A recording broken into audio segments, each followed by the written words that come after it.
దేవునికి మహిమ కలుగునుగాక. ఈ సమయంలో ఒక చిన్న పాట పాడుకొని తర్వాత మనము ముందు కొనసాగుదాం. అర్హత లేని నన్ను ప్రేమించావు, ఇది కేవలం నీ కృపయే. యోగ్యత లేని నన్ను హెచ్చించావు, ఇది కేవలం నీ కృపయే అనే పాట పాడుతూ దేవుని నామాన్ని స్తుతిద్దాం, దేవుని నామాన్ని కీర్తిద్దాం.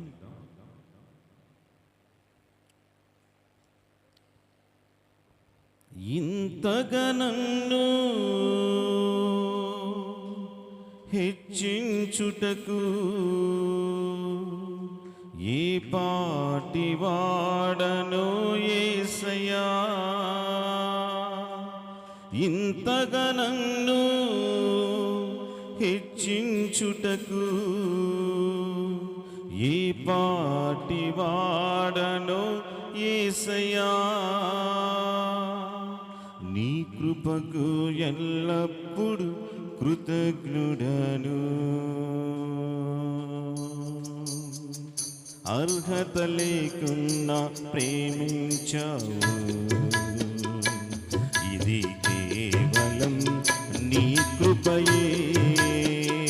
యోగ్యత లేకున్నా హెచ్చించావు, ఇది కేవలం నీ కృపయే. అర్హత లేకున్నా ప్రేమించావు, ఇది కేవలం నీ కృపయే. యోగ్యత లేకున్నా హెచ్చించావు, ఇది కేవలం నీ కృపయే. కృపయే కృపయే నేనేమయ్యున్నానో నీ కృపయే. కృపయే కృపయే నీ బ్రతికి ఉన్నానంటే కృపయే. అర్హత లేకున్నా ప్రేమించావు, ఇది కేవలం నీ కృపయే. యోగ్యత లేకున్నా హెచ్చించావు, ఇది కేవలం నీ కృపయే.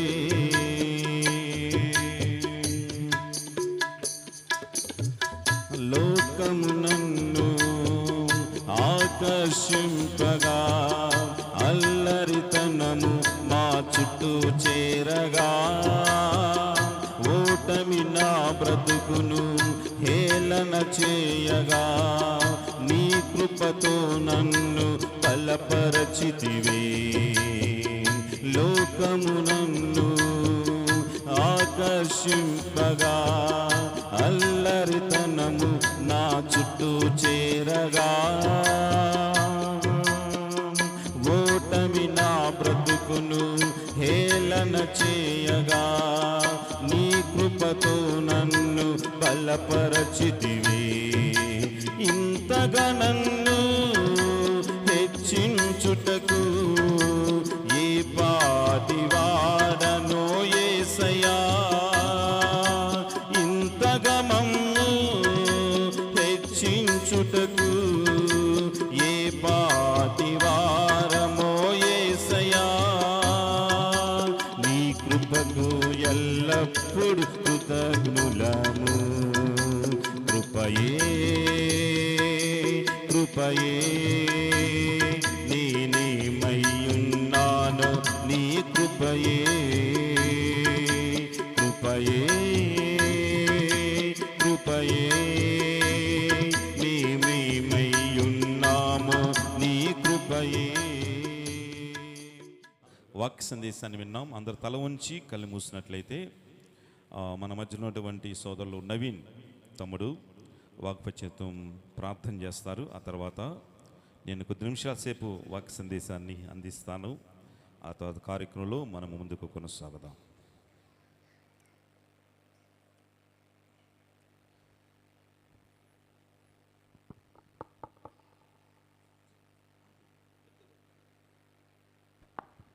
పరిశుద్ధుడా మా పరమ తండ్రి, వందనములు స్తోత్రములు నాయన. ఆశ్చర్యకరుడా, అద్భుతకర్త, సమీపింపరాని తేజస్సులో వసించు అమరత్వము కలిగిన దేవా, వందనములు నాయన. పరిశుద్ధులు కానీ, విశ్వాసులు కానీ, బిడ్డలు కానీ, పిల్లలుగా ప్రభా నీ సుముఖమునందు కూర్చొని ప్రభా నాయన విశ్వాసంతో నీ వైపు చూస్తూ ఉండగా మేలైన ఉత్తమమైన మాటలతో మమ్మల్ని ఓదార్చండి, బలపరచండి, భద్రపరచమని వేడుకుంటున్నాం దేవా తండ్రి. అయా నీ దాసుడు ప్రభా ఇప్పుడు నిలవబడే వాక్యం చెప్పబోచు ఉండగా తండ్రి వినగలిగిన చెవులని, గ్రహించగలిగిన హృదయాన్ని మాకు దయచేయమని అడిగి వేడుకుంటున్నాం. సాతాను తండ్రి నైనా ఆ వాక్యాన్ని ఎత్తుకొని పోకుండా ప్రభా మా హృదయాల్లో భద్రపరచుకోగలిగినటువంటి గొప్ప భాగ్యాన్ని మాకు దయచేయమని తండ్రి నైనా. వినబడుతున్న వాక్యం ప్రభా నైనా బహుగా ఫలింపులకు తీసుకురమ్మని, అంత వాతావరణాన్ని, కరెంటుని, ప్రతి విషయంలో మీరే క్రమంగా మర్యాదగా జరిగించుకోమని యేసుక్రీస్తు వారి అతి శ్రేష్టమైన నామములో ప్రార్థించి అడిగి వేడుకుంటున్నాం తండ్రి, ఆమేన్.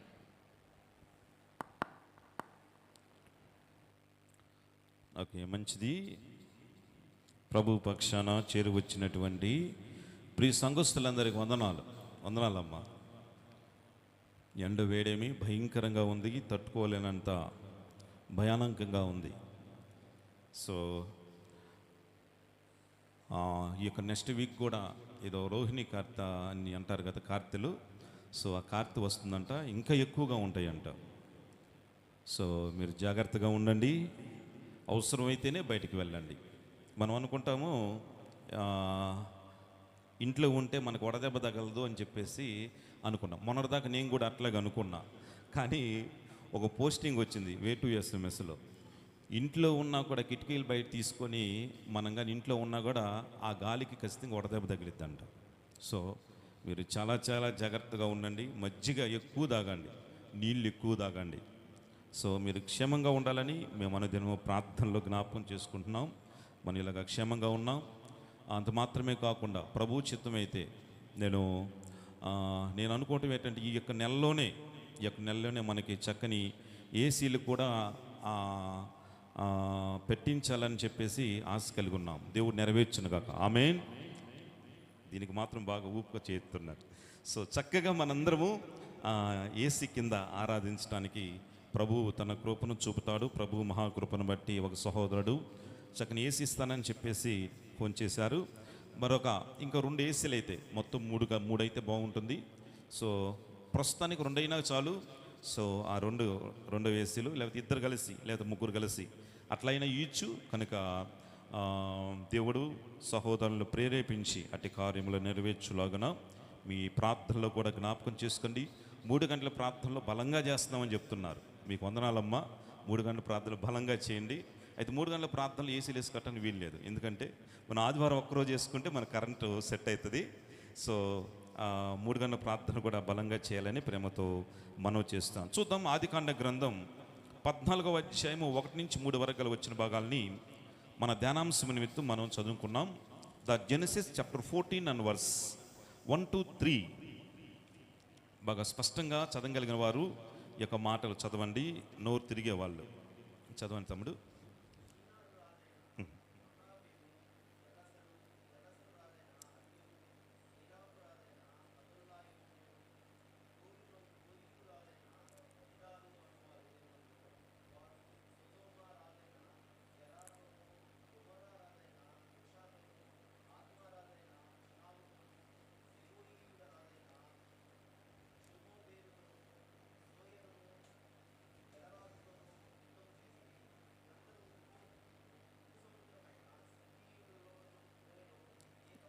కూడి. ఓకే, 12వ వచనం తమ్ముడు, అలాగే 12వ వచనం భాగం.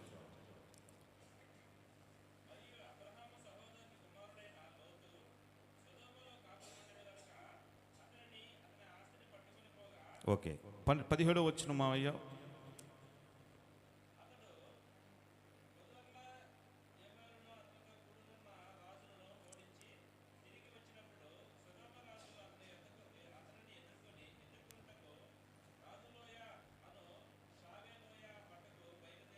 వచ్చాను. దేవుడి వాక్య భాగాన్ని మన కోసం దీవించునుగాక.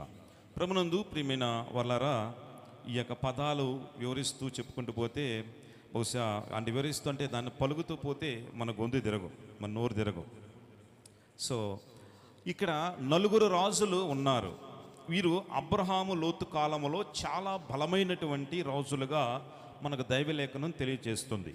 ఈ నలుగురు రాజులు ఒక కూటమిగా ఏర్పడి చుట్టుపక్కల రాజుల మీదకి యుద్ధానికి వెళ్ళేవారు. చుట్టుపక్కల ఉన్నటువంటి రాజుల మీదకి యుద్ధానికి వెళ్ళి ఖచ్చితంగా జయాన్ని సాధించేవారు. ఎందుకు బట్టంటే ఈ నలుగురు రాజులు అంత బలమైనటువంటి రాజులు. అలాగే వీరు కూడా బయలుదేరి సొదొమ గొమొర్రా ఆ యొక్క 2 పట్టణాల మీద కూడా యుద్ధం చేస్తారని 9వ వచనంలో మనం చూస్తామండి. బహుశా అప్పుడు అక్కడ ఉన్నటువంటి రాజులు ఆ యొక్క సొదొమ గొమొర్రా యొక్క రాజులు పారిపోతారండి. అప్పుడు ఆ యొక్క ఈ నలుగురు రాజులు వారి ఆస్తిని, ఆ ప్రజలను బహుశా కొల్లగొట్టుకుని చెరపట్టుకొని తీసుకుని వారి రాజ్యానికి తీసుకువెళ్తారు. ఆ సమయంలో సొదొమలో అబ్రహాము సహోదరుని కుమారుడైన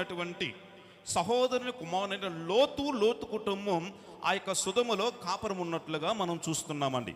లోతు కుటుంబం కూడా ఈ నలుగురు రాజులు ఈ లోతు కుటుంబాన్ని కూడా చెరపట్టుకొని పోతూ ఉంటారు. ఆ విషయాన్ని అక్కడి నుంచి ఆ చెరపట్టుకుపోయినటువంటి వ్యక్తుల్లో కొంతమంది తప్పించుకొని వచ్చి ఈ అబ్రహాము తెలియజేస్తారు. అబ్రహామా నీ యొక్క అన్న కుమారునైతే లోతు కుటుంబాన్ని ఆ యొక్క రాజులు నలుగురు చెరపట్టుకొని పోతున్నారు, వారు వెళ్ళిపోతున్నారు అని చెప్పేసి ఆ ఆవేశంగా వచ్చి చెప్తారండి. వెంటనే అబ్రహాము తన ఇంటి వారిని వెంట పెట్టుకొని వెళ్ళి వారందరూ ఎక్కడ ఉన్నారో వారిని తరిమి కొట్టి వారిని ఓడించి లోతు కుటుంబాన్ని తన ఆస్తిని మొత్తాన్ని తీసుకొని తిరిగి వస్తాడు. ఇది మనం చదువుకున్నటువంటి భాగం. ఇంతవరకు అర్థమైంది అని అనుకుంటున్నాను. అయితే ఇక్కడ విశ్వాసి అయిన అబ్రహాము అదే నలుగురు రాజులను ఓడించి విజయం పొందాడు. అదే విశ్వాసి అయినటువంటి లోతు అదే 4 రాజుల చేతిలో ఓడిపోయిన వాడిగా ఉన్నాడండి. ప్రియమైన సోదరులరా, ఇది ఆత్మీయంగా మనం అర్థం చేసుకున్నాం. నేడు క్రైస్తవులు కూడా 2 సమాజాలుగా 2 గ్రూప్ ఆఫ్ పీపుల్గా మనం చూస్తున్నామండి. ఒకరు అపజయముతో కూడినటువంటి క్రైస్తవ అనుభవం కలిగినటువంటి వారు, రెండవది విజయవంతమైన క్రైస్తవ అనుభవం కలిగినటువంటి వారు. ఒకరేమో అపజయం పాలైపోతున్నారు, ఓటమి పాలైపోతున్నారు. మరొకరైతే విజయవంతమైన క్రైస్తవ జీవితాన్ని కలిగిన వారిగా ఉన్నారండి. అయితే అబ్రహాము విశ్వాసే, లోతు విశ్వాసే. ప్రియమైన సోదరులారా, ఇక్కడ విజయవంతమవుతున్న క్రైస్తవులే, అపజయం పాలవుతున్నటువంటి వారు కూడా క్రైస్తవులేనండి. అయితే ఇక్కడ అబ్రహాముకు విశ్వాసే, లోతు కూడా విశ్వాసే. ఒకరు మాత్రం ఓడారు, ఒకరు మాత్రం విజయం సాధించారు. అయితే ఈ మధ్యాహ్న కాలవేళ లోతు ఓడిపోవటానికి కారణాలేంటి, అబ్రహాము జయించడానికి కారణాలేంటి, కొన్ని విషయాలు బహుశా మనం ఆలోచించి మనం ముందుకు కొనసాగుదామండి. అబ్రహాము నీతిమంతుడు అని రాయబడి ఉంది, లోతు కూడా నీతిమంతుడే. ఇద్దరు దేవుని యందు విశ్వాసం ఉంచిన వారే. దేవుని యందు విశ్వాసం ఉంచటం వల్ల ఇద్దరు నీతిమంతులుగా తీర్చబడ్డారు. అయితే వీరి జయ అపజయాలకు కారణం ఏమిటి? ఆదికాండం 12వ అధ్యాయంలో మహిమగల దేవుడు అబ్రహామును పిలిచాడు. మెసొపొతేమియాలో ఉండగా పిలిచాడు. ఒకప్పుడు అబ్రహాము సూర్యుని, చంద్రుని, నక్షత్రాలను, విగ్రహాలను పూజించి బొమ్మలు తయారు చేసుకుని బొమ్మల వ్యాపారం చేసుకునేటువంటి వ్యాపారవేత్త ఈ అబ్రహాం అండి. ప్రియమైన వాళ్ళరా, సాయంకాలం ఉదయం కాగానే ఆ సూర్యుడు వస్తే సూర్య నమస్కారం చేసి సూర్యుని పూజించేవాడు. సాయంత్రం అయితే అయ్యా చంద్రుడా, నీవు నీ మహిమతోటి ఈ యొక్క భూలోకాన్ని మొత్తం నింపుతున్నావని చెప్పేసి ఆ యొక్క చంద్రుడిని బహుశా నమస్కారం చేసి పూజించేటువంటి అలవాటు కలిగినటువంటి ఈ యొక్క అబ్రహామును మహిమగలగ దేవుడు అతనికి ప్రత్యక్షమయ్యాడు. ఆ సూర్యుని, చంద్రుని, నక్షత్రాల్ని సృజించినటువంటి గొప్ప దేవుణ్ణి నేనే, యెహోవా దేవుణ్ణి నేనే అని చెప్పేసి అబ్రహాముకు చెప్పినప్పుడు, ప్రియమైన వాళ్ళరా, అప్పుడు అబ్రహాముతో దేవుడు చెప్తాడు, అయ్యా అబ్రహాము, నీ సొంత ఇంటిని, నీ సొంత వారిని, బహుశా బంధువులను విడిచిపెట్టి నేను చూపించబోయే దేశానికి వెళ్ళు అని చెప్పాడు. ప్రియమైన అప్పుడు అబ్రహాము దేవునికి విధేయత చూపించి అక్కడి నుంచి బయలుదేరి వచ్చాడండి. వారితో పాటు లోతు కూడా వచ్చాడు అని 12:4 మనం చూస్తున్నామండి. అనగా అబ్రహాము నమ్మిన దేవుణ్ణి ఎవరు నమ్మారు? లోతు కూడా నమ్మాడు. అబ్రహాముతో కలిసి బహుశా ప్రయాణమై ఈ లోతు కూడా వచ్చారు. అనగా అబ్రహాము నీతిమంతుడుగా తీర్చబడ్డాడు, లోతు కూడా నీతిమంతుడుగా తీర్చబడ్డాడని చెప్పి 2 పేతురు 2:7 మనం చూస్తామండి. ఇద్దరు విశ్వాసులే, అబ్రహాము విశ్వాసే, లోతు విశ్వాసే. కానీ అబ్రహాము జయం పొందాడు, లోతు అపజయం పొందాడు. కారణం ఏమిటి? జస్ట్ 2 విషయాలు మీ ముందుకు తీసుకువచ్చి నేను ముగిస్తానండి. చూద్దాం. ఆదికాండ గ్రంథం 13వ అధ్యాయము 10వ వచనాన్ని చూద్దాం. ఆదికాండ గ్రంథము 13వ అధ్యాయము 10వ వచన భాగాన్ని చూద్దాం. లోతు తను కన్నులెత్తి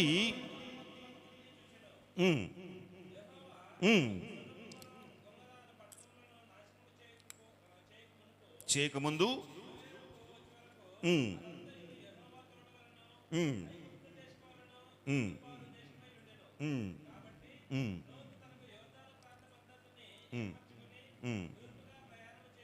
ఓకే, చాలండి. ప్రభునందు ప్రియమైన వాళ్ళరా, ఇక్కడ చెప్తున్నటువంటి మాట ఏంటంటే అబ్రహాము దాసులకు, లోతు దాసులకు బహుశా తగాదబడుతుంది.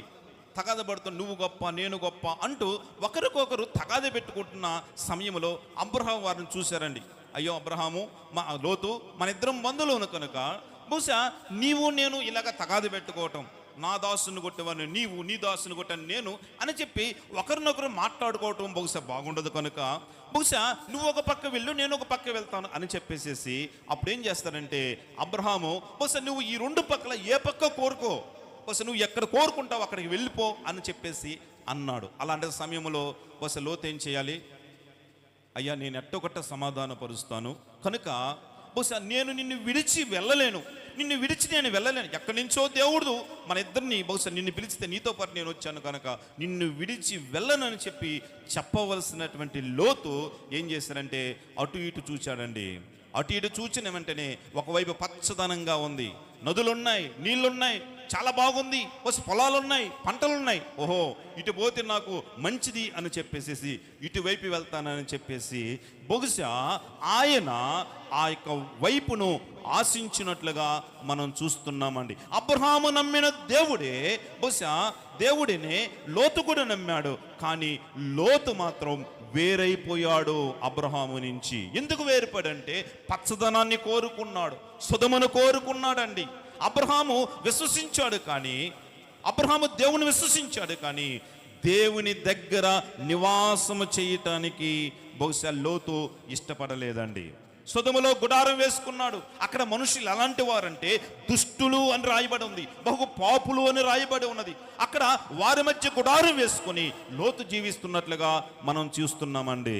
ప్రియమైన సోదరులారా, ప్రియమైన సోదరి, అసలు దేవుడు ఏం చెప్తున్నాడండి? కీర్తన గ్రంథం 1వ అధ్యాయం 1వ వచనంలో ఏం చెప్తున్నాడు? దుష్టుల ఆలోచన చొప్పున నడువక అని అంటున్నాడు. ఇక లోతు మాత్రం దుష్టులతో నడుస్తున్నాడు. పాపుల మార్గమున నిలువక అంటున్నాడు. ఇక లోతు ఏం చేస్తున్నాడు? పాపులతోనే నడుస్తున్నాడు. అది మాత్రం అపహాసకులు కూర్చుండు చోటన కూర్చుండకూడదు అంటున్నాడు. కానీ ఇక్కడ లోతు ఏం చేస్తున్నాడంటే అపహాసకులు ఎక్కడైతే కూర్చుంటున్నాడో అక్కడే కూర్చుంటున్నాడు. అనగా దేవుడు చెప్పింది చేయటం లేదు. అయితే అబ్రహాం ఎక్కడున్నాడు? అదే 13వ అధ్యాయం 17-18 చూడండి. అదే 13వ అధ్యాయము 17-18 చూద్దాం. 17-18 నీవు లేచి ఈ దేశం యొక్క పొడవున వెడల్పున దారిలో సంచరించుము, అది నీకు ఇచ్చేదని అబ్రహాముతో చెప్పును. అప్పుడు అబ్రాము తన గుడారము తీసి హెబ్రోనులోని మమ్రే దగ్గర ఉన్న సింధూరు వనములో దిగి అక్కడ యెహోవాకు ఏం కట్టాడు? బలిపీఠము కట్టుకున్నాడు. అనగా లోతు తాను చూసుకున్న స్థలములో గుడారం వేస్తే అబ్రహాం ఏం చేస్తున్నాడు? దేవుడు చూపించిన స్థలములో గుడారం వేస్తున్నాడు. కనుక ఇది మొదటి కారణముగా మనం చెప్పుకోవచ్చండి. లోతు ఓడిపోవటానికి ప్రధానమైనటువంటి మొదటి కారణం ఏమిటంటే అతనికి సహవాస దోషం ఉన్నది. దుష్టులతో సహవాసం చేయొద్దు అని దేవుడు చెప్తుంటే మనం ఎవరితో సహాయం చేస్తున్నాం? వారితోనే మన ప్రయాణం, వారితోనే మన నడక, వారితోనే మన కూర్చోవటం, వారితోనే మనం మాట్లాడటం, వారితోనే మన యొక్క వ్యాపారాలు, వారితోనే సమస్తం. ప్రియమైన సోదరులారా, దుష్టులకు దూరముగా ఉండమని దేవుడు చెప్తున్నాడు. దుష్టులు ఏం చెప్తున్నారంటే వారు దేవునిని మరిచిన వారు అని దేవుని వాక్యం చెప్తుందండి. వారు పాతాళానికి దిగనిపోయిన వారు అని దేవుని వాక్యం చెప్తుంది. అలాంటి దుష్టులతోటి మనము సహవాసం చేస్తే తప్పకుండా మనము ఓటమి పాలవుతాం. ప్రియమైన సోదరుడా, జాగ్రత్త. నీ సహవాసం ఎవరు? నీ స్నేహితులు ఎవరు? బస్ ఒక ఇంగ్లీష్ రచయిత ఒక చక్కని మాట అన్నాడండి, బస్ నీ గురించి నాకు అవసరం లేదండి, నీ స్నేహితుడు ఎవరో చెప్పండి, నేను నీ గురించి చెప్తానన్నాడు. అనగా స్నేహం అనేది అంత ప్రాముఖ్యమండి. ప్రియమైన సోదరులారా, ప్రియమైన సోదరి, ఇక్కడ లోతు కూడా అపజయం పాలయ్యాడు. అదే రాజుల మీద ఇక అబ్రహాము విజయాన్ని సాధించాడు. కారణం లోతు సహవాస దోషం అని మనము చెప్తున్నాడు. ప్రియమైన సోదరులారా, ప్రియమైన సోదరి, విశ్వాసి, నువ్వు ఎవరితో సహవాసం చేస్తున్నావో బహుశా ఈ సమయంలో దేవుడు నీతోనో మాట్లాడుతుండగా నువ్వు తప్పుపోతున్నావంటే నిన్ను బలపరిచే సహవాసం కావాలి. నువ్వు జారిపోతున్నావంటే నిన్ను పట్టుకునే సహవాసం కావాలి. నువ్వు విశ్వాసంలో కుంగిపోతున్నావంటే నిన్ను లేవనెత్తే సహవాసం కావాలి. నువ్వు పాపములో పడిపోతున్నావంటే నిన్ను హెచ్చరించే సహవాసం కావాలి. సహవాసం అనేది ఒక విశ్వాసని బలహీనులుగా మారుస్తుంది, అదే క్రమంలో బలవంతులుగా కూడా మారుస్తుందండి. ప్రియమైన సోదరులారా, ప్రియమైన సోదరి, ఎవరితో సహవాసం చేస్తున్నామండి? విశ్వాసికి శత్రువులని బహుశా కొత్త నిబంధన గ్రంథంలో విశ్వాసులకి 4 శత్రువులు ఉన్నారు. అంతకుముందు మనం చెప్పుకున్నాం. ఎవరండి విశ్వాసకు శత్రువులు? శరీరం బహుశా శత్రువు, రెండవది లోకం మన శత్రువు, అంత మాత్రమే కాదు సైతాను మన శత్రువు, 4వది దుర్బోధ కూడా మన శత్రువు అని దేవుని వాక్యం తెలియజేస్తుంది. కనుక సహవాసం లేకపోవటం వల్ల శరీరాశుల్లో కృంగిపోతావేమో, సహవాసం సరిగా లేకపోవటం వల్ల లోకంలో జారిపోతావేమో, బహుశా సహవాసం సరిగా లేకపోవటం వల్ల దుర్బోధలతో కూడినటువంటి వాక్యానికి బహుశా నువ్వు పోతావేమో. ప్రియమైన సోదరులారా, సహవాసం సరిగా లేకపోతే సైతాను నిన్ను కంబలిస్తుందేమో. జాగ్రత్త ప్రియమైన సోదరి, సహవాస విషయంలో జాగ్రత్త. అబ్రహాము ఎక్కడికి వెళ్ళినా దేవునితో సహవాసం కలిగి సాగుతున్నాడండి. ప్రియమైన సోదరులారా, ప్రజలతో సహవాసం, దేవునితో సహవాసం ఎక్కడికి వెళ్ళినా అబ్రహానికి విజయాన్ని తెచ్చినట్లుగా మనం చూస్తున్నాం. మరొకటి చూద్దాం. ఆదికాండ గ్రంథం 17వ అధ్యాయం 5వ వచనంలో మరొక మాట ఉంది. అదే ఆదికాండ గ్రంథం 17వ అధ్యాయము 5వ వచన భాగంలో ఒక మాట ఉంది. ఆ మాటను కూడా మనం చూసుకున్నాం. 17వ అధ్యాయం 5వ వచన భాగంలో, మరియు ఇక మీదట నీ పేరు అబ్రహాము అనబడదు, నిన్ను అనేక దినములకు తండ్రిగా నియమించితిని గనుక నీ పేరు అబ్రహాముగా అనబడును అని అంటున్నాడు. ప్రియమైన సోదరులారా, ఈ యొక్క మాట లోతుతో బైబిల్ గ్రంథంలో దేవుడు ఎక్కడా అనలేదండి. లోతుగానే ఉన్నాడు. అబ్రహాము మాత్రము అబ్రహాము అయినట్లుగా మనం చూస్తున్నామండి. అబ్రహాము అనగా గౌరవనీయుడైనటువంటి తండ్రి, హానరబుల్ ఫాదర్ అని ఇంగ్లీష్ బైబిల్ రాయబడి ఉంది. అనేక జనములకు తండ్రిగా రాయబడి ఉన్నది. కొంతమంది ఇలాగే ఉంటారండి, విశ్వాసగానే ఉంటారు. వారు ఎలాంటి గ్రోత్ ఉండదండి, ఎలాంటి ఎక్స్టెన్షన్ ఉండదండి, ఎలాంటి డెవలప్మెంట్ ఉండదు, ఎలాంటి అభివృద్ధి కానీ ఎలాంటి విస్తరణ కానీ ఉండదండి. ప్రియమైన సోదరులారా, బాప్తిసం తీసుకున్నప్పుడు ఎలాంటి విశ్వాసాన్ని కలిగి ఉన్నావో, ఎలాంటి నమ్మకాన్ని కలిగి ఉన్నావో, ఎలాగ దేవుడి కోసం నువ్వు సాక్రిఫైస్ చేస్తున్నావో అలాగే అంతము వరకు కొనసాగుతున్నావు. అలాగా దేవుడు కోరటం లేదు, నీలో అభివృద్ధిని కోరుతున్నాడు. రక్షణాభివృద్ధిని దేవుడు కోరుతున్నాడండి. ప్రియమైన సోదరులారా, నమ్ముకున్నామంటే నమ్ముకున్నాం అంతే. ప్రియమైన వారులారా, బాప్తిసం తీసుకున్నాం అంతే. ఇంకా దాంట్లో ఏ మార్పు లేదండి. రొట్టె రసం తీసుకున్నామంటే అంతే, అది తీసుకోవటం పోవటం అంతే, ఏ మార్పు లేదండి. వస్తున్నాం, పోతున్నాం, తింటున్నాం, త్రాగుతున్నాం ఇంతే. కానీ నీలో ఆత్మ సంబంధమైన అభివృద్ధి లేదు. ఎక్కడ వేసిన గొంగలి అక్కడగా ఉంది, నీలో మార్పు లేదు. ప్రియమైన సోదరులారా, కానీ అబ్రహాము ఏమయ్యాడండి? అబ్రహాముగా అయ్యాడండి. క్రైస్తవ్యం అంటే ఖచ్చితంగా ఒక మార్పు రావలసినదే. నీలో రూపాంతర అనుభవాలు ఉండాలి, నీలో చేంజెస్ ఉండాలి. లోతులో ఆ మార్పు కనిపించడం లేదండి. చాలా మంది ప్రభువు నమ్మానని చెప్పుకుంటున్నారు, కానీ వారి జీవితంలో మార్పు లేదండి. ప్రభువు నమ్మమని చెప్పుకుంటున్నారు, కానీ వారి తీరులో మార్పు లేదు. చాలా మంది ప్రభువు నమ్మమని చెప్పుకుంటున్నారు, కానీ వారి మాటల్లో మార్పు లేదండి. కనుకనే విశ్వాస జీవితంలో ఓడిపోతున్నారు, శత్రువుల చేతిలో ఓడిపోతున్నారు, కృంగిపోతున్నారు. చాలా మంది మందిరాల్లో కనిపించడం లేదంటే వారు సైతాను చేతిలో కబంధ హస్తాల్లో మ్రగ్గిపోతున్నారు. కారణం ఏంటంటే వారి జీవితాల మార్పు లేని జీవితాలుగా ఉన్నాయండి. గత వారం నేను ఒక పాస్టర్ గారితో మాట్లాడుతున్నాను. చాలా విషయాలు మాట్లాడాను, గంటన్నర మాట్లాడాను. ఆ వ్యక్తి మరొక వ్యక్తి గురించి చెప్పిన మాట అంటే, అయ్యా ఆ సోదరుడు ఏంటి, బహుశా ఆ మాటలేంటి, చూస్తుంటే ఓహో పెద్ద అని చెప్పిస్తుంది, కానీ ఆ మాటలేంటి, ఆ తీరు ఏంటి, ఆ విధానం ఏంటి, బస్ ఇది వాస్తవేనా, ఇలాగా ఉండొచ్చా అని చెప్పి నన్ను అడుగుతుంటే, అయ్యా నన్ను అడుగుతావేంటి, ఆ మార్పు లేని వ్యక్తి, ఆ వ్యక్తిని అడుగు, నువ్వు చెప్పు అని చెప్పానండి. ప్రియమైన సోదరులారా, మార్పు అనేది చాలా చాలా ప్రాముఖ్యమండి. నువ్వు మారావని సమాజం గుర్తించాలి, నువ్వు మారావని సంఘం గుర్తించాలి, నువ్వు మారావని ప్రాముఖ్యంగా నీ కుటుంబ సభ్యులు గుర్తించాలి. ప్రియమైన సోదరులారా, ఒక వ్యక్తి యేసు ప్రభువును నమ్మాడంటే, యేసు క్రీస్తువుని విశ్వసించాడంటే, యేసు క్రీస్తు వారిలో సాగుతున్నాడంటే, వారిలో ఖచ్చితమైనటువంటి స్పష్టమైనటువంటి మార్పు అనేది దేవుడు కోరుతున్నాడు. పౌలు ఒకనొక సమయంలో మనం చూస్తున్నామండి, సౌలుగా ఉన్నాడండి, దోషకుడు, హింసకుడు, హానికరుడు, ఎక్కడ క్రైస్తవులు కనిపిస్తే బహుశా హింసించేటువంటి వ్యక్తి. ప్రియమైన సోదరులారా, కానీ ఆ వ్యక్తి తర్వాత ప్రభు దర్శనం పొందిన తర్వాత ఏమయ్యాడో ఒక్క మాట చూపిస్తాను. ఏమయ్యాడో గలతీ రాసిన పత్రిక 1వ అధ్యాయము 23-24 వచ్చిన చదవండి. గలతీ రాసిన పత్రిక 1వ అధ్యాయము 23-24 వచ్చిన భాగాల్లో ఒక చక్కని మాట ఉంది. గలతీ రాసిన పత్రిక 1వ అధ్యాయము 23-24 వచ్చిన భాగాలు చదవండి తమ్ముడు.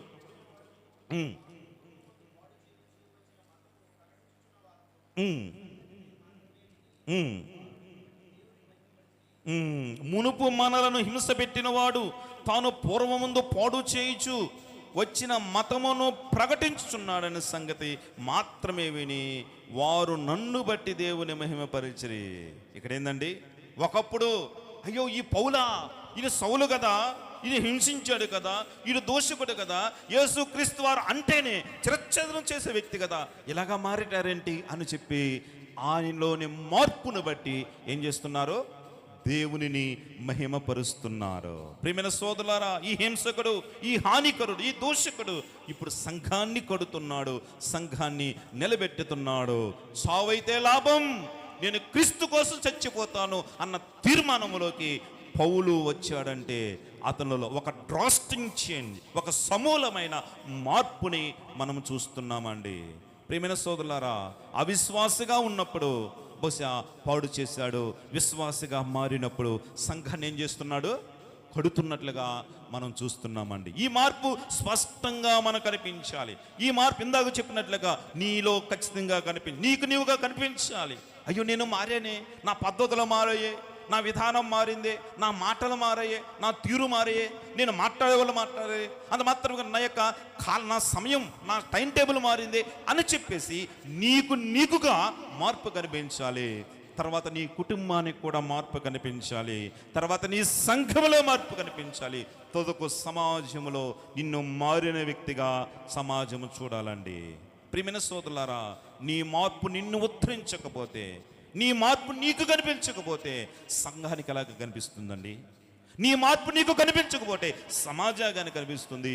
నీ మార్పు నీకు కనిపించకపోతే ప్రియమైన సోదరుల నీ కుటుంబ సభ్యులకు ఏం కనుక క్రైస్తవుడు అన్న తర్వాత ఖచ్చితంగా ఒక విజయవంతమైన క్రైస్తవ జీవితాన్ని కొనసాగించడానికి ఖచ్చితమైన స్పష్టమైన మార్పు అనేది ఒక క్రైస్తవునిగా కారాలి. ఇక్కడ అబ్రహాముగా మారాడు, అనేక మందికి తండ్రిగా ఉన్నాడు. కానీ లోతు చూశారు, లోతు మాత్రం లోతుగానే ఉన్నాడు, లోతుకి దిగిపోయిన వాడిగా ఉన్నట్లుగా మనం చూస్తున్నామండి. ప్రియమైన సోదరులారా, ఇలాంటి మార్పు నీలో నాలో ఉన్నదా? యేసుక్రీస్తుని నమ్ముకున్నాం, బాప్తిసం తీసుకున్నాం, రొట్టె తింటున్నాం, రసం తాగుతున్నాం, కుటుంబ ప్రార్థనలకు వస్తున్నాం, అన్నీ బాగానే ఉన్నాయి, దేంట్లో బహుశా తేడా లేదు.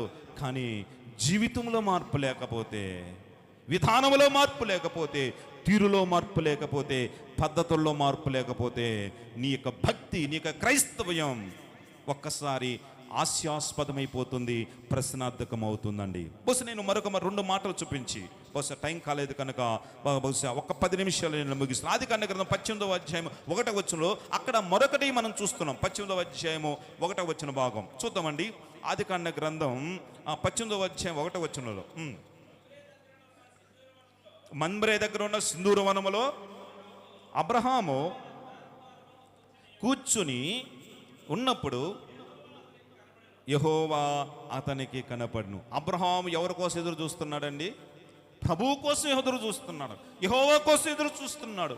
దేవుడి కోసం గుడారపు ద్వారాల దగ్గరకు వచ్చుని నా ప్రభు నన్ను ఎప్పుడు దర్శిస్తాడు, నన్ను ఇక్కడ రమని చెప్పాడు, నన్ను హెచ్చిస్తానన్నాడు, నీ జనాంగాన్ని ఇసుక రేణువలే చేస్తానన్నాడు. బహుశా ఆ దేవుడు ఎప్పుడు వస్తాడా, ఎప్పుడు పలకరిస్తాడా, ఎప్పుడు దర్శిస్తాడా, ఎప్పుడు ప్రత్యక్షమవుతాడా అని చెప్పేసి ఎదురెదురు చూస్తున్నాడు. కానీ లోతు ఎక్కడ ఉన్నాడు? అదే 19వ అధ్యాయం 1వ వచనం చూడండి.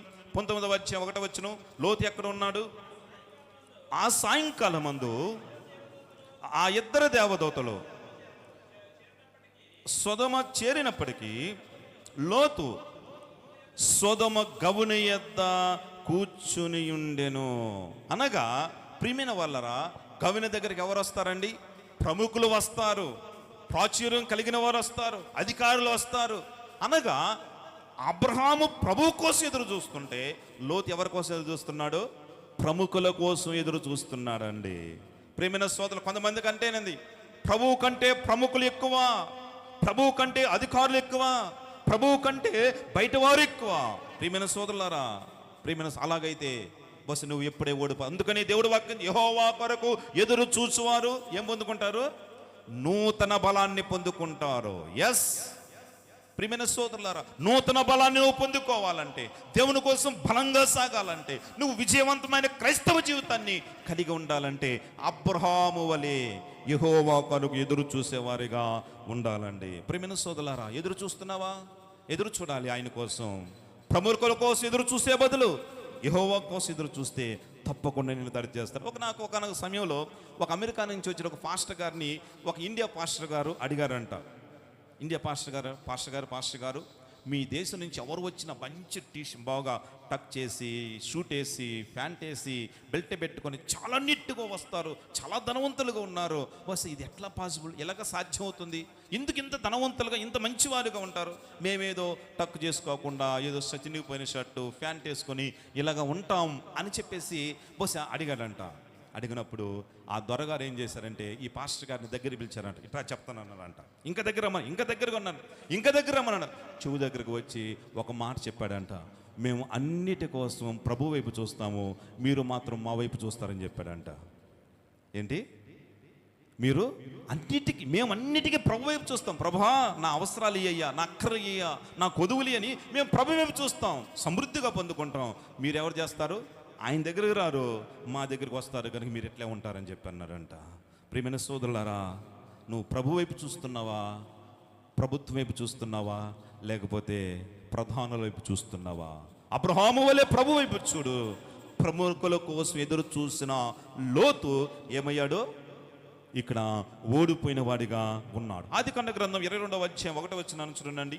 22వ అధ్యాయము 1వ వచన భాగం. ఇక్కడ మరొక మాటను చూద్దాం.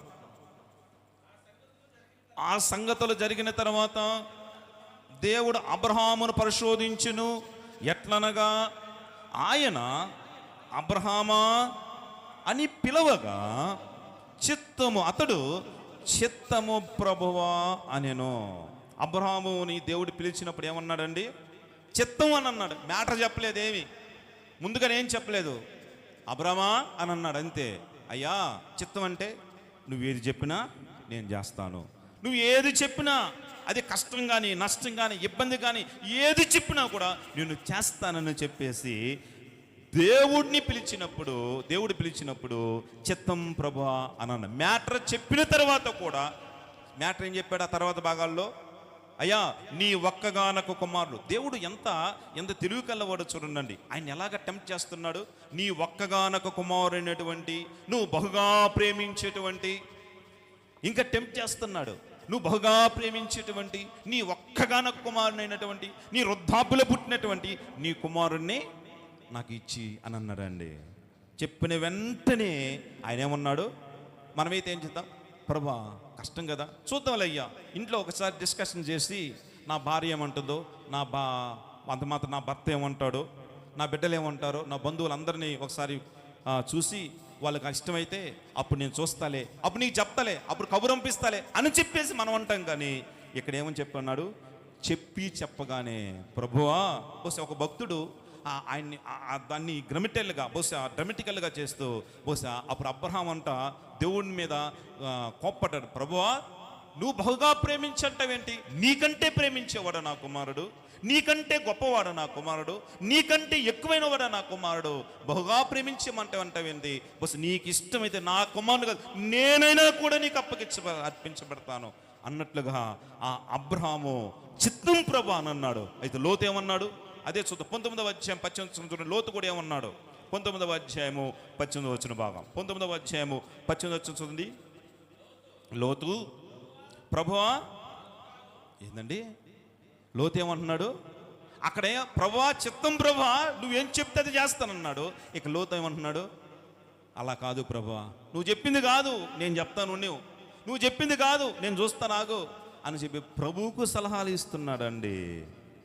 ఈయనకి ఏది చెప్పినా అలా కాదయ్యా, అక్కడ ప్రభు చిత్తం, అక్కడ ప్రభు యొక్క చిత్తం అబ్రహాముకి నష్టం అయినా కూడా నీ చిత్తమే నెరవేరుగాక అన్నాడు. ఇక్కడ లోతు యొక్క బహుశా లోతు యొక్క చిత్తం, లోతు యొక్క దేవుడు చెప్పిన మాట లోతుకి ఏంటండి లాభం? అయ్యా సొదొమ గొమొర్రాలో బహుశా అగ్ని గంధకాలతోటి భయంకరంగా బహుశా పాడైపోతుంది కనుక నీవు నీ కుటుంబం బయలుదేరి వెళ్ళండి అని అంటే ఆయన ఏమంటున్నాడు?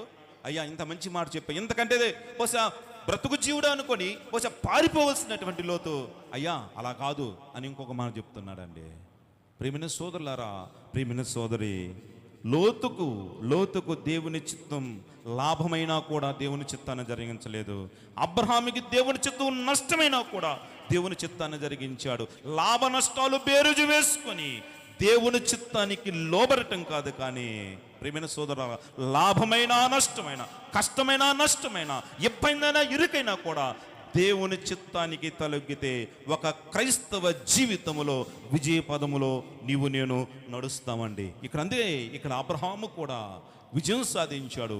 అదే 4 రాజుల మీద లోతు కూడా ఓడిపోయాడంటే కారణం దేవుని చిత్తానికి బహుశా అబ్రహాము తలగొగ్గాడు. ప్రియమైన సోదరులారా, ప్రియమైన సోదరి, నీవు నేను కూడా విశ్వాసయాత్ర సాగిస్తున్నాం. నీ విశ్వాస ప్రారంభమై కొన్ని సంవత్సరాలు అవుతుంది, 20, 30, 40, 10 సంవత్సరాలు, 5 సంవత్సరాలు, 1 సంవత్సరం, 2 సంవత్సరాలు.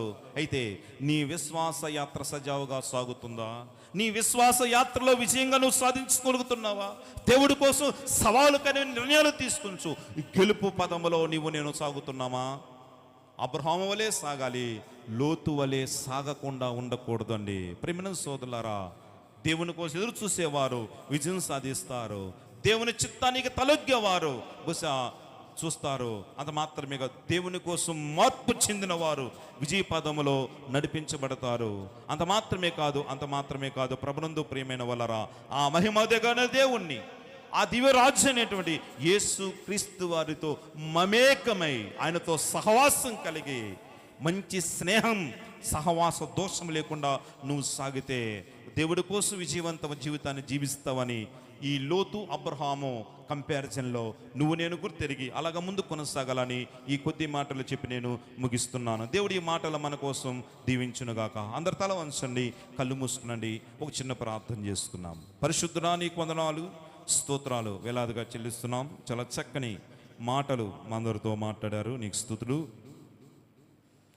అవునైనా మీరు మాకు విజయ పదములో నడిపించడానికి నీ చిత్తానికి తలొగ్గాలని, అంత మాత్రం నీతో సహవాసం కలిగి ఉండాలని, నీకోసం ఎదురు చూడాలని, లోకానికి వేరై నీ కృపలో వర్ధిల్లాలని చాలా అమూల్యమైన, దివ్యమైన, శ్రేష్టమైన మాటలు మాతో మాట్లాడారు. అలాగా నీ కృపలో మేము ముందు కొనసాగి అయ్యా నిత్య రాజ్యానికి వారసులయ్యే విధంగా మీరు వచ్చినప్పుడు నీ మహిమ కిరీటాన్ని మేము ఆనందంతో, సంతోషంతో పరిపూర్ణముగా స్వీకరించే విధంగా నీ సహాయాన్ని దయచేయమని యేసయ్య నామములో ప్రార్థించి స్తుతించి అడిగి వేడుకుంటున్నాం తండ్రి. ఆమేన్, ఆమేన్, ఆమేన్. ప్రభునందు ప్రియమైన వాళ్ళారా, మొదటిగా మీ అందరికి చాలా వందనాలు చెప్పాలని చెప్పి అనుకుంటున్నాను. ఎందుని బట్టి అంటే 10 గంటలకని చెప్పాం. 10 గంటలకి అన్నప్పుడు నన్ను ఒక 80% మంది వ్యతిరేకించారు. 10 గంటలకు ఊరు వస్తారు, 10 గంటలకు రారు, 10 గంటలు నువ్వు పెట్టిన వేస్ట్ అని చెప్పి చాలామంది నిరాశకు గురి చేశారు. కానీ వారి యొక్క మాటలను బహుశా ఛేదిస్తూ మీరు 10:30 కల్లా ఖచ్చితంగా వస్తున్నారు. మీ అందరికీ ప్రత్యేకమైన వందనాలు. ఈ టైమింగ్ బాగుందమ్మా, బాగుంది కదా? కందలాడే ఇప్పుడు జస్ట్ ఒక 10 నిమిషాలు వెళ్ళిపోతాం. ఇంటికి పోయి మీరు అన్నం వండుకొని తినొచ్చు. వండుకున్న అన్నం వండుకొని తినొచ్చు. ఎందుకంటే మన ఎండలో వేయడం భయంకరంగా ఉంది కనుక మనము అలాగా ముందు కొనసాగుదాం. కొన్ని ప్రకటనలు ఉన్నాయి, ప్రకటనలు వినాలని ప్రేమతో మనవి చేస్తున్నాం. అనారోగ్యంతో ఉన్న వారి కోసం ప్రత్యేకంగా ప్రార్థించాలని ప్రేమతో మనవి చేస్తున్నాం. ప్రియ సోదరి రామకృష్ణకి కుమారుడు రామకృష్ణకి కుమారుడు కిరణ్ ఒక నెల క్రితము బహుశా వాళ్ళ ఇంటి బయట ఏదో కడిగేసరికి చూసుకోకుండా అలాగ వచ్చారంట. జర్రం జారిపోయింది పాపము. ఈ బోన్ వెనక బోను, వెన్నుపూస దగ్గర బోను కొద్దిగా ప్యాచ్డ్ అయ్యి అలాగే బెడ్ మీద ఉన్నాడు. కొద్దిగా నెమ్మదిగా ఉన్నట్టుగా నేనేదో వాళ్ళ అది ఇది అనుకుంటుంటే నేను మామూలుగా పడ్డాలి అని చెప్పి అనుకున్నాను. కానీ నేను ఏదైనా ఫోన్ చేస్తే చాలా ఇబ్బందికరంగా ఉన్నది, దేవుడు మహాకృపణది, కొద్దిగా పర్వాలేదు అని చెప్పాడు. సో కిరణ్ యొక్క ఆరోగ్యం నిమిత్తం మీరందరూ ఖచ్చితంగా ప్రార్థన చేయాలని ప్రేమతో మనవి చేస్తున్నాం. చాలా దినాల తర్వాత తమ్ముడు నవీన్ వారి కుటుంబం మనతో కలిసి సహవాసం పొంది వారికి ప్రత్యేకమైన వందనాలు. తమ్ముడు మీ నిమిత్తం మరొక విడిగా ప్రార్థన చేస్తున్నాం. మీరు కూడా సంఘాన్ని జ్ఞాపకం చేసుకోవాలని ప్రేమతో మనం చేస్తున్నాం. అలాగే సోదరి మాధురి కూడా దేవుని పాస్తానికి వచ్చింది చెల్లి నిమిత్తం, వారి కుటుంబంతో ప్రార్థించండి. అలాగే ఆస్థ సునీల్ వారు కూడా దేవుని పాస్తానికి వచ్చారు. ఆస్థ ఏది ఓకే సండే స్కూల్ జరుపుతుంది. సో ఆస్థకు వారికి ప్రత్యేకమైన వందనాలు తెలియజేస్తున్నాం. అంత మాత్రమే కాకుండా వారి యొక్క సృజని యొక్క భర్తకు అంతకుముందు ప్యాచర్ అయితే ఒక రాడ్ వేసేసి సెట్ చేశారు. తర్వాత నిన్నటి దినం జస్ట్ ఒక 10 days బ్యాక్ మళ్ళీ ఆపరేషన్ చేసి ఆ రాడ్ని తీసేసి హాస్పిటల్లో ఉన్నారు. కనుక ఆ బావగారి నిమిత్తం ప్రత్యేకంగా ప్రార్థన చేయాలని ప్రేమతో మనవి చేస్తున్నాం. అంత మాత్రమే కాదు, మనందరము ఏసీల కోసం ప్రత్యేకంగా ప్రార్థన చేస్తున్నాం. మీ అనుదిన ప్రార్థనలు తప్పకుండా మీరెంత బలంగా ప్రార్థన చేస్తే అంత తొందరగా మనకి ఏసీలు వస్తాయి. కనుక ఇలాగ చెమట కక్కకుండా మనం ప్రశాంతంగా దేవుని వాక్యం వినటానికి అవకాశం ఉందాం. కనుక తప్పకుండా మీ అనుదిన ప్రార్థనలో జ్ఞాపకం చేసుకోవాలని ప్రేమతో మనవి చేస్తున్నాం. అంత మాత్రమే కాదు, 29వ తారీఖు ఈ ఒక వారంలో 29వ తారీఖు మన ప్రియ సహోదరులు రామలింగ మామయ్య గారు పరువును నిద్రించి 3 సంవత్సరాలు అవుతుందా? 5 సంవత్సరాలు అవుతుంది. కనుక 5వ జ్ఞాపకార్థ కూడిక రమక్క వాళ్ళ గృహం యొద్ద ప్రత్యేక ఏర్పాటు చేయడం జరిగింది. శుక్రవారం రోజు 29వ తారీఖు తప్పకుండా ఆ యొక్క కార్యక్రమం మీరు పాలు పంపులో కావాలని ప్రేమతో మనం చేసి సాయంత్రం 7 గంటలకు ఆ కూడిక ప్రారంభమవుతుంది. తప్పకుండా పాల్గొనాలని ప్రేమతో మనం చేస్తున్నాం. అంత మాత్రమే కాదు, అలాగే 30వ తారీఖు అంటే నెక్స్ట్ రోజు శనివారం సాయంకాలం మన నరసింహరావు మామయ్య గారి తల్లిగారు రాములమ్మ అమ్మమ్మ గారు ప్రభునందు నిద్రించి 3 సంవత్సరాలు అవుతుంది. సో 3వ జ్ఞాపకార్థ కూడిక శనివారం రోజు సాయంకాలం ఆ యొక్క గృహం యొద్ద ఏర్పాటు చేయడం జరిగింది. కృపారామయ్య ఫోన్ చేసి సంఘానికి ప్రకటించమని కోరారు. అలాగే దిలీప్ కూడా ఫోన్ చేశాడు. కనుక ఆ రోజు సాయంకాలం వేళ జరిగే ఆ ప్రత్యేకమైన జ్ఞాపకార్థ స్తుతి కొడుకులో మీరందరూ పాల్పంపులు కావాలని ప్రేమతో మనవి చేస్తున్నాం. మా సంఘానికి మొత్తానికి ప్రత్యేకమైన భోజన ఏర్పాట్లు కూడా చేస్తున్నామని చెప్పి వారు ప్రకటించారు. కనుక ఆ యొక్క కార్యక్రమం మీరందరూ తప్పక పాల్గొనాలని ప్రేమతో మనవి చేస్తున్నాం. అలాగే 28వ తారీఖు ధర్మవరంలో ఒక ప్రత్యేకమైన మీటింగ్ ఉంది. నేను వెళ్ళవలసి ఉంది వాక్యోపదేశాలుగా. తప్పకుండా నా యొక్క పరిచర్య నిమిత్తం అలాగే ఆ యొక్క ప్రయాణ నిమిత్తం తప్పకుండా ప్రార్థించాలని ప్రేమతో మనవి చేస్తున్నాం. అంత మాత్రమే కాకుండా ఇందాక చెప్పినట్లుగా ఈ దినము మన ప్రియ సోదరులు కోటేశ్వర అన్నయ్య లలితోదన్ గారిని ప్రేమించిన 2వ కుమారుడు వినయ్ కుమార్ అలాగే అనూష వాళ్ళ యొక్క wedding anniversary. ఎన్నోది Anusha? 9.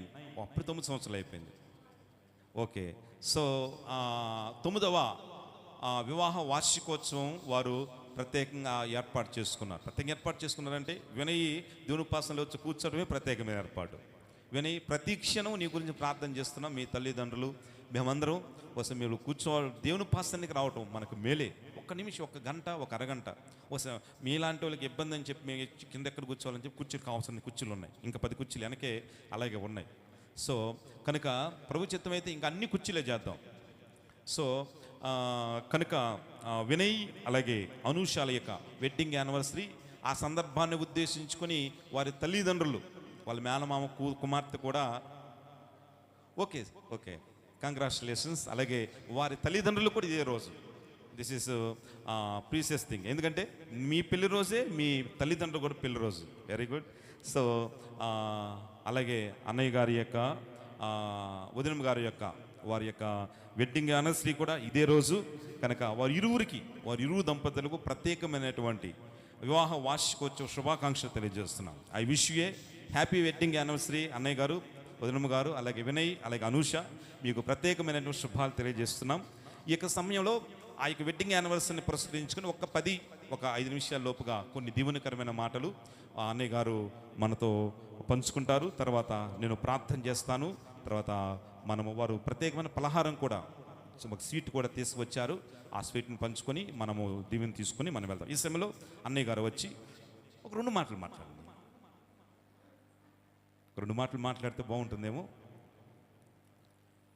Okay. So అన్నయ్య గారు చక్కగా వాక్య సందేశాన్ని అందిస్తారు.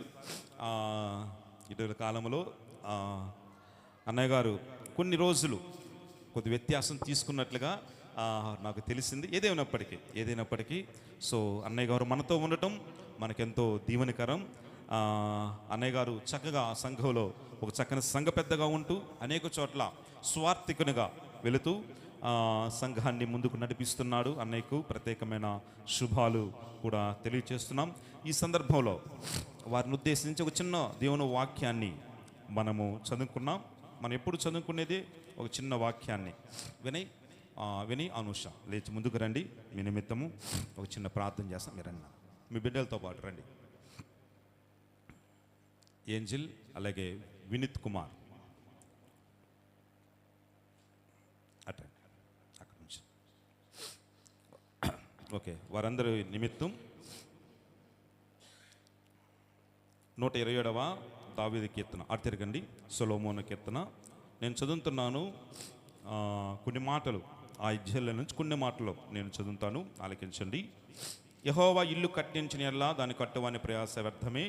యెహోవా పట్టణమును కాపాడిన ఎల్లా దాన్ని కావలకుండేవారు కొనుక్కునుట వ్యర్థమే. కుమారులు యెహోవా అనుగ్రహించు స్వాస్థ్యము, గర్భఫలము ఆయన ఇచ్చిన బహుమానమే.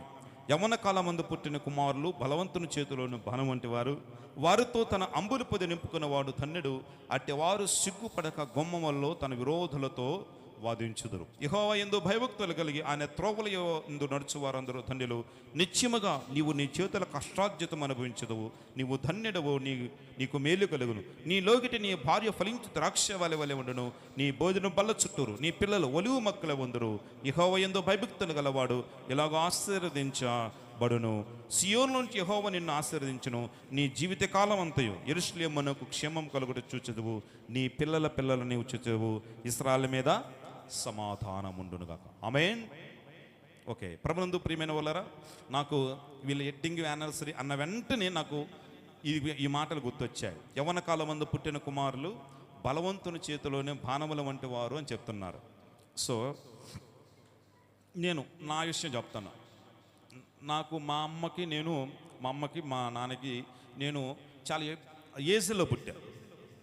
అందుకని మా నాన్న బహుశా నేను ఒక స్టేజ్కి వచ్చేసరికి లేడు, చనిపోయాడు. సో అది నాకు చాలా విచారం. సో కోటేశ్వరరావు అన్నయ్య, లలితంద్ర గారు యవ్వన కాలంలో దేవుని ప్రేమించి యవ్వన కాలంలోనే వినను అనుగ్రహించారు. అంత మాత్రమే కాకుండా అన్నయ్యను అలాగే అక్కయ్యను యవ్వన కాలంలోనే దేవుడు ప్రేమించి చక్కని ప్రథమ సంతానంగా అనూషను అనుగ్రహించారు. సో వారిద్దరికి వివాహమైంది. వారిని దేవుడు యవ్వన కాలంలోనే ప్రేమించి చక్కని కుమార్తెను అనుగ్రహించారు. సో వీళ్ళు ఎలాగా ఉండాలి? దేవుని వాక్యాన్ని బట్టి ఎలాగా ఉండాలి? బలవంతుని చేతిలోని బాణముల వంటి వారు. సో ఆ కాలంలో చాలా చాలా చాలా యుద్ధ ఆయుధాలు ఉన్నాయి. కత్తులు ఉన్నాయి, కటార్లు ఉన్నాయి, చాలా ఉన్నాయి. కానీ ఇక్కడ బాణముతోటి బహుశా ఈ కుమారులు ఎందుకు పోల్చారు అని చెప్పేసి ఒక దైవజన్ యొక్క వివరణ నేను విన్నప్పుడు చెప్పారు.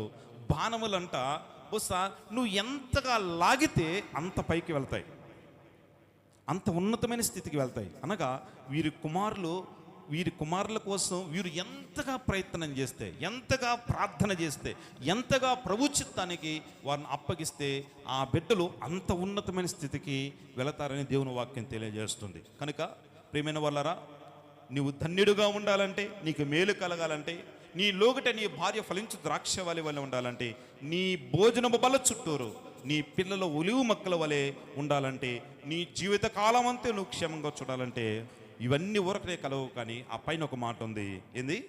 యెహోవా యందు భయభక్తులు కలిగి. భక్తి మాత్రమే కాదు, భక్తి కలిగి ఉన్నామంటే చర్చి కలిగించినప్పుడు దండం పెట్టుకుంటాం, ఇంటి దగ్గర ప్రార్థన చేసుకుంటాం, కుటుంబ ప్రార్థనలు పెట్టుకుంటాం. కానీ భయం కలిగితేనే దేవుని పాస్తాలకు అడుగు పెడతాం. కనుక ఇలాంటి భయభక్తులు కలిగి వినయ్, అనూష నిత్యము వర్ధిల్లేటువంటి బిడ్డలుగా ఉండాలని మనసారా హృదయపూర్వకంగా ఒక దైవజనుడిగా వారి నిమిత్తం ప్రార్థన చేస్తున్నాను. వారికి శుభాకాంక్ష తెలియజేస్తున్నాను. Once more many more happy returns of the day. May God bless you both of you. అలాగే అన్నయ్యకు కూడా ప్రత్యేకమైన శుభాకాంక్షలు తెలియజేస్తున్నాం. ఈ సందర్భాన్ని ఉద్దేశించి ఒక చిన్న ప్రార్థన అన్నయ్య చేస్తారు. అందరు తల వంచినట్టయితే అన్నయ్య గారు ప్రార్థన చేయాలని ప్రేమతో మనం చేస్తున్నాం. ముందుకు వచ్చి ప్రార్థన చేయాలి.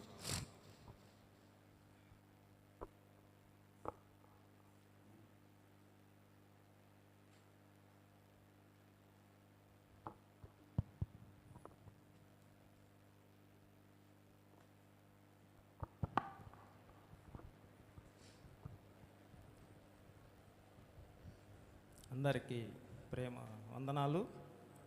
తలలో ఉంచుకున్నట్లయితే ప్రార్థన. మహాపరిశుద్ధుడను ప్రేమ కలిగిన మా ప్రియ పరలోకమందున్న మా తండ్రి, నీ ఘనమైన పరిశుద్ధ నామమునకు మా హృదయపూర్వకమైన వందనములు, స్తుతులు, స్తోత్రాలు చెల్లిస్తున్నాం ప్రభువా.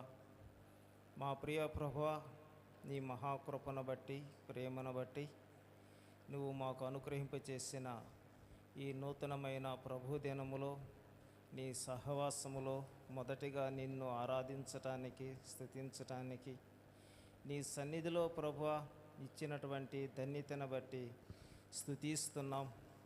మా ప్రియ ప్రభువా, అనంతార గ్రామమును, ఈ పాలెములో ఉన్నటువంటి సంఘాన్ని మీరు ప్రేమించి ఈ సంఘమును మీరు ఆశీర్వదిస్తున్నందుకై వందనాలు, స్తోత్రాలు చెల్లిస్తున్నాం. మీ ప్రియులు, దాసులను సేవకులుగా నియమించి సంఘాన్ని నడిపిస్తున్నందుకై స్తుతిస్తున్నాం ప్రభువా. మా ప్రియ ప్రభువా, మరి ఈ సమయంలో మరి వివాహము అన్ని విషయములో ఘనమైనదని నీ వాక్యం చెలవిస్తూ ఉండగా ప్రభువా, నీ లేఖనాలు ప్రభువా మరి చెప్పుచున్నట్లుగా నీ దయా కిరీటమును ప్రభా జాడలు వెదజలుచున్నవని నువ్వు అనుగ్రహింపచేసినటువంటి ఈ నూతనమైన ప్రభా సంవత్సరములో మరి వినాయి, అనూష వారికి అనుగ్రహింపచేసినటువంటి మరి ఈ సంవత్సరములో ప్రభా మరి వివాహాన్ని ప్రభా జ్ఞాపం చేసుకుంటూ సంఘములో ప్రభా వారిని మీరు ప్రవేశింపచేసినందుకై స్తుతిస్తున్నాం. మా ప్రియ ప్రభువా, మీరు అనుగ్రహింపచేసినటువంటి దినాన్ని వారు మర్చిపోకుండా వారికి ఇచ్చినటువంటి బిడ్డలను నీ సన్నిధిలో ఎలాగూ పెంచాలో, నీ సన్నిధానములో వారు ఎలాగూ జీవించాలో నీ వాక్యము ద్వారా వారు ఎదిగేటట్లుగా సిద్ధపరచండి.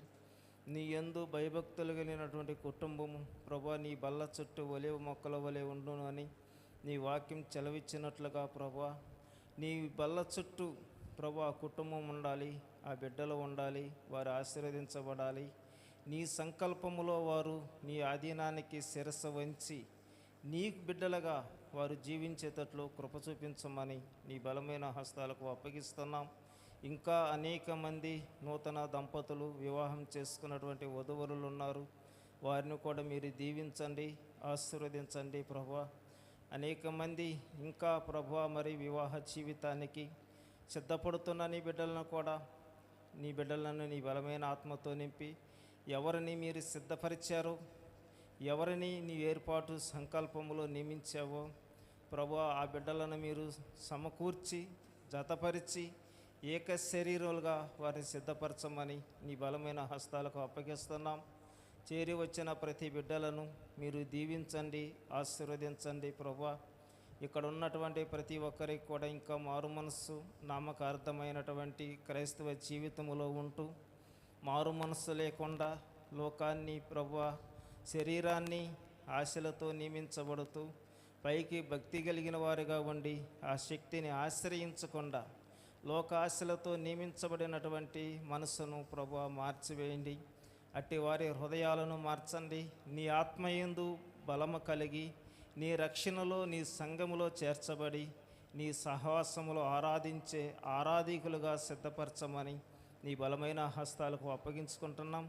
సంఘములో ఉన్న ప్రతి కుటుంబాలు ప్రతి బిడ్డలను నీ ఆత్మపూర్లుగా నింపండి. ఇంకా ఈ క్రైస్తవ పాలెములో ఎంతమంది ప్రభువా మారు మనసు లేకుండా ఎంతమంది ఉన్నారో వారందరికీ కూడా మారు మనసును దయచేయండి. నీ ఆత్మపూర్లుగా నింపండి.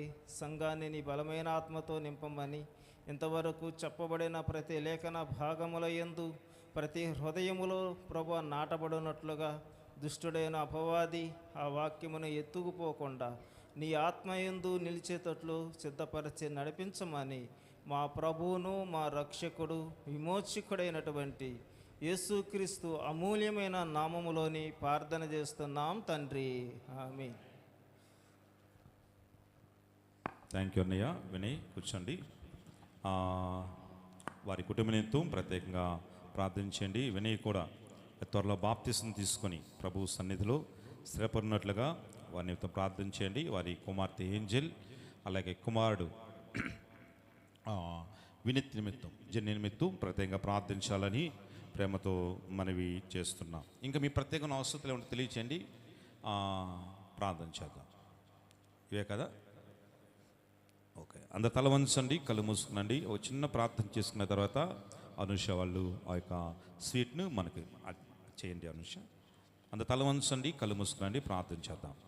సకల ఆశీర్వాదాలకు కారణభూతుడా ప్రేమగల తండ్రి, కృపణైన నీ మహోన్నతమైన నామానికి కృతజ్ఞతాస్తుతులు వందనాలు వేలాదిగా చెల్లిస్తున్నాం. ఈ యొక్క ఆదివారం ఉదయకాల వేళ నీ పాదసందులో చేరి నిన్ను హృదయపూర్వకంగా ఆరాధించాం. ఆత్మతో సత్యముతో మేము ఆరాధించిన ఆరాధన నీ పాదసందికి చేరిందని మీరు ఆగ్రహించారని మేము నమ్ముతున్నాం. నీ జీవవాక్యాన్ని నాతో మాతో మాట్లాడారు అయ్యా. మేము విజయవంతమైన క్రైస్తవ పదములో నడవాలంటే అయ్యా లోకాశలను వీడి మార్పు చెందిన జీవితంతో నీకోసం సాగే బిడ్డలుగా ముందు కొనసాగాలని, అప్పుడే మా జీవితాల్లో విశ్వాస విజయాల వైపు మేము ముందు కొనసాగుతామని చక్కని మాటలతో మమ్మల్ని బలపరిచారు. నీకు వందనాలు. విన్ని ఒక్కని విడిచిపెట్టుకున్న మా హృదయంలో దాచుకొని ఈ వారమంతు నెమరు వేసుకుంటూ నీకోసం సాగే బిడ్డలుగా మమ్మల్ని దీవించండి. ఈ వారమంతయు ఈ సంఘం మీద కృపాక్షేమాలు దయచేయండి. పగల మేఘస్తంభమే రాత్రి అగ్నిస్తంభమై ఈ బిడ్డలను కాచి భద్రపరచమని మేము ప్రార్థన చేస్తున్నాం ప్రభా. వారి పనుల్లో, వారి వ్యాపారాల్లో, వారి ఉద్యోగాల్లో, వారి చదువుల్లో, వారి ప్రయాణాల్లో, వారి సమస్తములో మీరు కృప చూపని ప్రభా. ఏ చోటకు వెళ్ళాడో క్షేమంగా, ఆదాయంగా, సంతోషంగా తిరిగి రావటానికి నీ సన్నిధి వారికి దయచేయమని మేము ప్రార్థన చేస్తున్నాం ప్రభా. నీకే స్తుతులు స్తోత్రాలు వేలాదిగా చెల్లిస్తున్నాం. ఇంకా అనేక మంది నమ్ముకోవాల్సిన వారు ఈ స్థలంలో ఉండగా వారిని కూడా చక్కగా నమ్ముకోవటానికి, బాప్తిస్మల ముందు కొనసాగటానికి నీ సహాయాన్ని వారికి దయచేసి నీ కృపను వారికి దయచేయమని మేము ప్రార్థన చేస్తుండగా మీ సహాయాన్ని దయచేయండి. మా ముందున్న కార్యక్రమాలన్నింటిలో నీ సహాయం దయచేయమని ప్రత్యేకంగా వినయ్ అనుష నిమిత్తం ప్రార్థన చేస్తున్నాం ప్రభా. నీ అనాది కాల ప్రణాళికను బట్టి వారు భార్య భర్తలుగా ఏర్పరిచి చక్కని దంపతులుగా ముందు కొనసాగటానికి ఇంతవరకు నీ సహాయాన్ని దయచేస్తూ వస్తున్నారు. నీకు వందనాలు ప్రభా. వారి దాంపత్య జీవితాన్ని ప్రేమించి వారు చక్కని కుమార్తెను కుమారును అనుగ్రహించారు. వారిని దీవించండి, బలపరచండి. మనుషులదైన దేవునిదైన బుద్ధి ఎందును, జ్ఞానమందును, వివేచనందును వారిని అభివృద్ధిపరచమని మేము ప్రార్థన చేస్తుండగా మీ సహాయాన్ని దయచేయండి నాన్న. అలాగే వినయ్ చేస్తున్న పని బాటలో కూడా మీ సహాయాన్ని దయచేయండి. ఏ చోట ఉండక క్షేమంగా తిరిగి రావడానికి మీ సహాయాన్ని దయచేయండి. చక్కగా కాపురాన్ని చేసుకొని అయ్యా నీ కృపలో వర్ధలటానికి, నీ యొక్క సంఘములో ఒక భాగంగా ఉండటానికి అనుషను కూడా ప్రత్యేకపరచమని మేము ప్రార్థన చేస్తున్నాం నైనా. అంత మాత్రమే కాకుండా కోటేశ్వరరావును, అంత మాత్రమే కాకుండా లలిత గారిని ప్రత్యేకంగా దీవించండి ప్రభా. ఇటీవల కలిగినటువంటి ఆ యొక్క ప్రమాదకరమైన స్థితిగతుల నుంచి అన్నేను చక్కగా ఆరోగ్యాన్ని ఇచ్చారు. నీకే స్తుతులు వందనాలు చెల్లిస్తూ ఇంకా సంపూర్ణమైన ఆరోగ్యాన్ని కూడా దయచేయండి ప్రభా. వారు నూతన గృహం కట్టుకుంటుండగా ఆ గృహం విషయంలో కూడా మీ సహాయం నిండారుగా దయచేయండి. మరి ప్రత్యేకంగా అన్నయ్య గారిని అలాగే అక్క గారిని కూడా మా మధ్యకు నడిపించారు ప్రభా. వారిని దీవించండి, బలపరచండి. నీకోసం సాగుతుండగా నీ కృప సమృద్ధిని వరకు దయచేయమని మేము ప్రార్థన చేస్తున్నాం. ఏ చోట వెళ్ళకు నీకు సాక్షిగా నీ వాక్య పరిచర్యను విరివిగా ప్రకటించే బిడ్డగా ఆ బిడ్డను వాడుకోమని మేము ప్రార్థన చేస్తుండగా వారికి వివాహ జీవితాన్ని కూడా మీరు ఈ దినము సంవత్సరం దయాకరణ ఇచ్చినందులకై నీకే వందనాలు స్తోత్రాలు వేలాదిగా చెల్లిస్తుండగా వారికి ఇచ్చిన 2 కుమార్తెలకు వారి అల్లులను వారి సంతానాన్ని దీవించి బలపరచమని నీకోసం సాగించమని మరి ప్రత్యేకంగా జమ్మలపాలెం నుంచి చేరువచ్చినటువంటి ఆ సోదరుని కూడా ప్రత్యేకంగా దేవుళ్ళతో నింపమని, ఇలాగ చేరువచ్చిన ప్రతి ఒక్కరి మీద నీ నిన్నైన కృపను దర్శించి కృప చూపి అయ్యా కృపాక్షేమాలు దయచేయమని యేసయ్య నామములో ప్రార్థించి స్తుతించి అడిగి వేడుకుంటున్నాం తండ్రి. Amen, amen, amen. మన పరమ తండ్రి అయిన దేవుని ప్రేమయు, కుమారుడైన యేసుక్రీస్తు వారి కృపయు, పరిశుద్ధాత్మని అన్యున సహవాసం సమాధానం నిత్యమైన తోడు ఇప్పుడు ఎల్లప్పుడు సదాకాలం సకల పరిశుద్ధులకును యెహోవానేసే ప్రార్థనా మందిరములో చేరిన మనకును మన కుటుంబాలకును వచ్చే వారమంతి తోడండి దీవించి బలపరిచి తన కృపా సమృద్ధితో నింపి చల్లని దీవెనలతో మన నింపునుగాక. ఆమేన్, ఆమేన్, ఆమేన్. ఎందరికి ప్రత్యేకమైన వందనాలు, ప్రకార వందనాలు చెప్పుకోండి. మీకు చక్కని స్వీట్ ఇవ్వబడుతుంది. ఆ స్వీట్ తీసుకొని వారికి విషయం చెప్పి వెళ్ళాలని ప్రేమతో మనం చేస్తున్నాం. May God bless you. దేవుడు మిమ్మల్ని దీవించునుగాక.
అలాగే మన లలితోదిన గారు వాళ్ళ మేనమామ ఇటీవల కాలంలో చనిపోయారంట. వాళ్ళ యొక్క కుమారుడు కూడా 10 రోజుల క్రితము బహుశా వెళ్తూ వెళ్తూ కాల్ జారి బహుశా ప్యాచర్ అయింది. ఆ దిగులు పెట్టుకుని వాళ్ళ నాన్నగారు చనిపోయారు. కనుక వారి ఆదరణ నిమిత్తము వారి ఆరోగ్య నిమిత్తం ప్రార్థన చేయమని వదినమ్మ గారు కోరుతున్నారు. కనుక తప్పకుండా ప్రార్థన చేయాలని ప్రేమతో మనం చేస్తున్నాం. గురువారం రోజు ప్రార్థన జరుగుతుంది. అంత మాత్రమే కాకుండా మంగళవారం ప్రార్థన జరుగుతుంది. ప్రతి 3 గంటలకు తప్పకుండా ప్రార్థన జరుగుతుంది. తప్పకుండా మీరు ఇంటి దగ్గర ఉన్నవారు వీలైన వారు తప్పకుండా చేరి రావాలని ప్రేమతో మనవి చేస్తున్నాం.